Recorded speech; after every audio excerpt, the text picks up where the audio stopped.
Waalaikumsalam.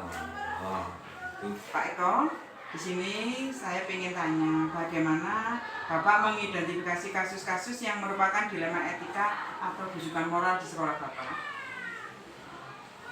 Ya, sebenarnya antara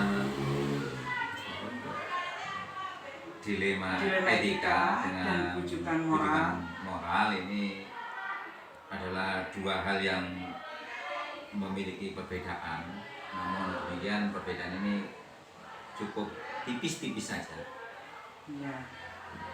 Terus bagaimana Pak Bapak menjalankan pengambilan keputusan di sekolah Bapak, terutama untuk kasus di mana ada dua kepentingan yang sama-sama benar atau sama-sama mengandung nilai kebajikan?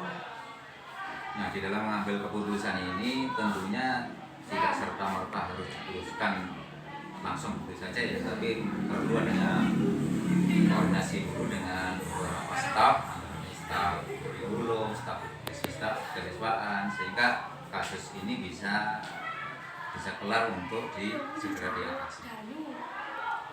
Gitu ya Pak ya.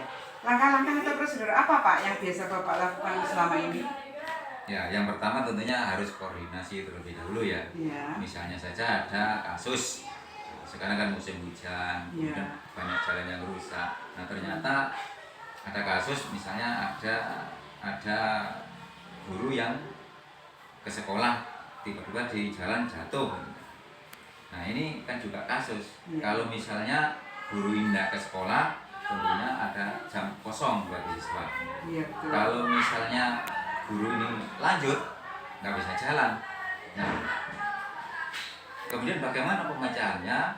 Nah, untuk mengatasi dua kasus ini yang berbeda, misalnya saja untuk gurunya harus segera sembuh, sementara di sekolah jangan sampai terjadi kekosongan. Nah, ini saya anjurkan berdasarkan koordinasi yang sudah dilakukan, maka guru yang jatuh tadi ini harus segera dipulihkan kondisinya, makanya harus berobat. Nah, sementara sebelum berobat ini saya mohon betul kepada guru yang bersangkutan ini untuk memberikan tugas kepada anak, sehingga kekosongan ini juga bisa diantisipasi, sementara gurunya ini juga bisa untuk segera ditangani. Nah, ini lagi Pak, apa saja yang selama ini merupakan tantangan dalam pengambilan keputusan pada kasus-kasus dilema etika di sekolah Bapak? Ya, sebenarnya semuanya itu merupakan tantangan ya. Tantangan ini kan tidak boleh dihindari, tetapi harus dihadapi. Sehingga tantangan seberat apapun ini kalau dihadapi secara bersama-sama, secara kolektif, tentunya akan bisa diminimalisir ya. Tantangan itu akan segera teratasi. Begitu ya. Terus apakah Bapak memiliki sebuah tata cara atau jadwal tertentu dalam sebuah penyelesaian kasus dilema etika? Apakah langsung menyelesaikan di tempat atau memiliki sebuah jadwal untuk menyelesaikannya Pak biasanya? Kasus-kasus semacam itu kan belum tentu terjadi setiap hari. Setiap hari. Tapi kalau misalnya kasus itu tiba-tiba muncul, nah ini ya tidak serta-merta kasus itu harus diputuskan sendiri, tapi memang perlu koordinasi. Nah, makanya biasanya walaupun kasus ini tidak selalu ada, pasti jadwal itu selalu ada terprogram gitu. Terprogram. Ya. Iya. Terus faktor-faktor yang selama ini mempermudah atau membantu Bapak untuk mengambil keputusan dalam setiap kasus-kasus itu apa saja Pak? Faktor-faktor yang membantu Bapak selama ini dalam menangani kasus-kasus tersebut. Faktor-faktornya antara lain, yang pertama tentunya Bapak Ibu guru yang ada di sekolah ini itu harus kompak. Salah satunya itu harus kompak, harus bersatu, sehingga begitu ada muncul kasus karena koordinasi yang kuat, kemudian dengan kekompakan Bapak dan Ibu guru, akhirnya kasus itu bisa ditangani dengan baik. Nah, biasanya Bapak melibatkan siapa saja kalau untuk menangani kasus-kasus etika itu? Yang pertama ini guru yang bersangkutan. maksudnya guru mata pelajaran apabila kasus itu pada kelas misalnya. Nah, tapi kalau kasus itu masih belum tertangani, akhirnya ya harus guru atau wali kelasnya. Kalau wali kelas ini masih belum juga tuntas, kita akan memanggil guru BP.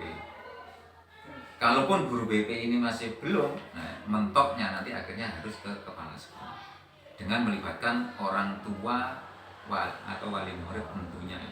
Oh iya, tentunya ada tahapan-tahapan ya Pak. Ada tahapan-tahapan. Kalau misalnya guru yang bersangkutan ini menghadapi kasus itu sudah selesai, maka ya cukup sampai di situ, nggak usah melibatkan guru-guru yang lain.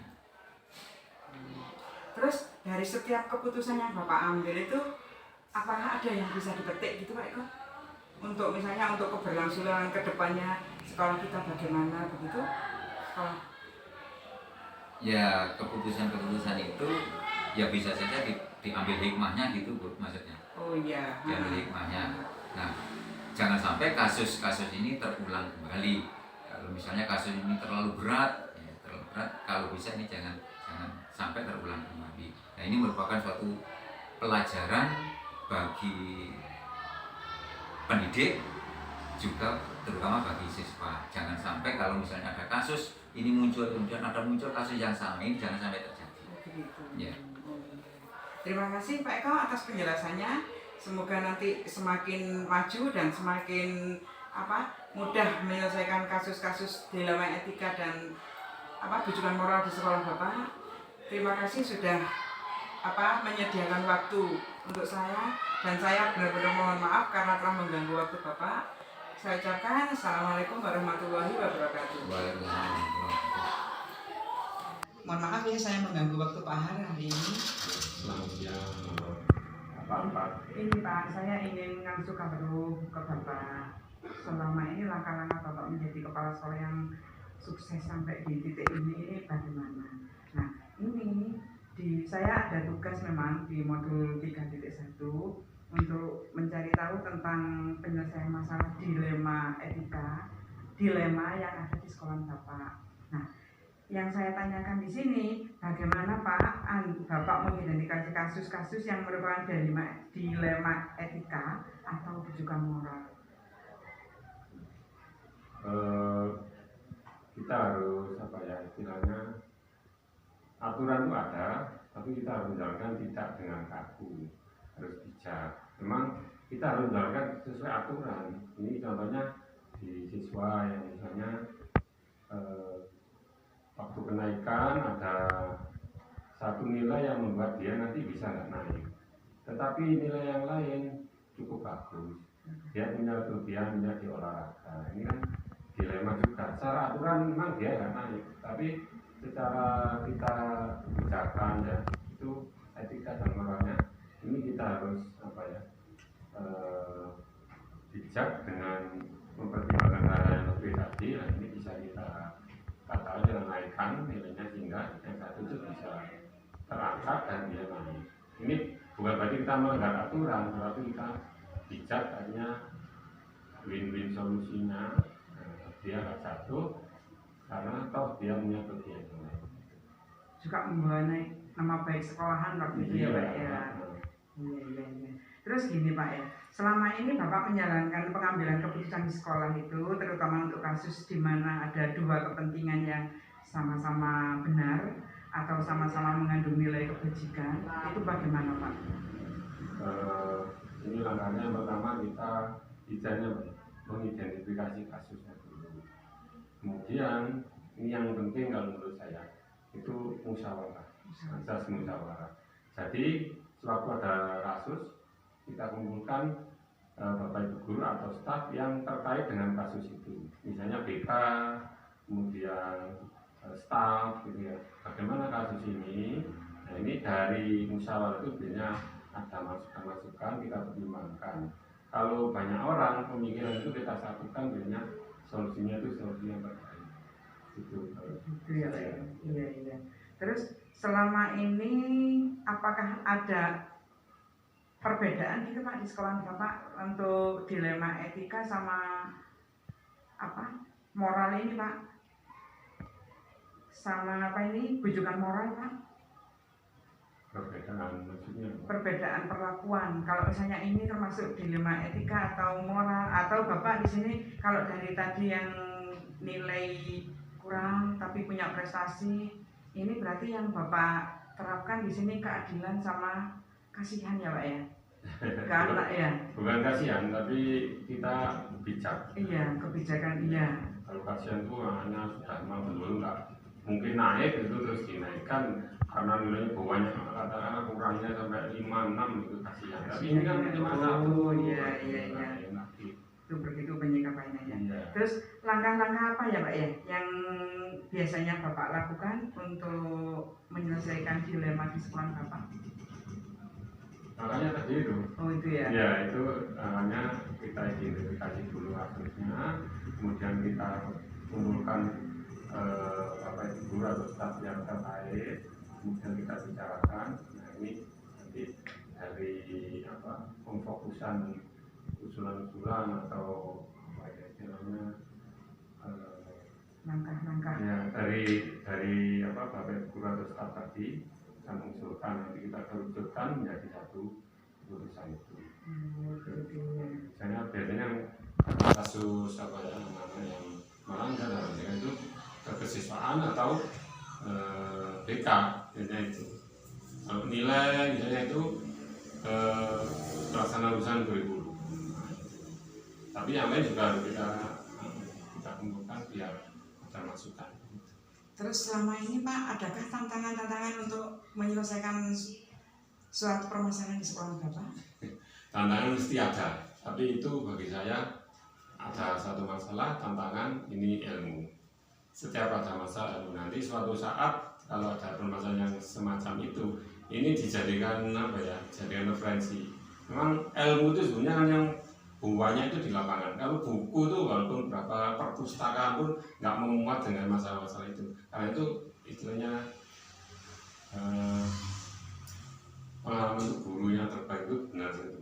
Nah itu dari itu ya biasanya yang permasalahannya agak sulit itu biasanya kalau berkaitan sudah dengan orang tua ya.